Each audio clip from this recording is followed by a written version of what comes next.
സുബ്ഹി നിസ്കാരം കഴിഞ്ഞ് ശുക്രതും റബ്ബിൽ ചൊരിഞ്ഞ് പ്രിയതമക്കരികോരിരുന്ന് ചൊന്നുവയ്യെന്ന് പൊന്നു മസ്ഊദ് ഉസ്താദോരും എന്നും ദുഃഖമിലാക്കി നമ്മെ ചെന്നു റബ്ബവൻ തന്റെ റഹ്മ തേരി മറഞ്ഞു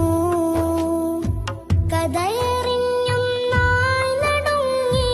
കരളലിഞ്ഞവർ തേങ്ങി വിങ്ങി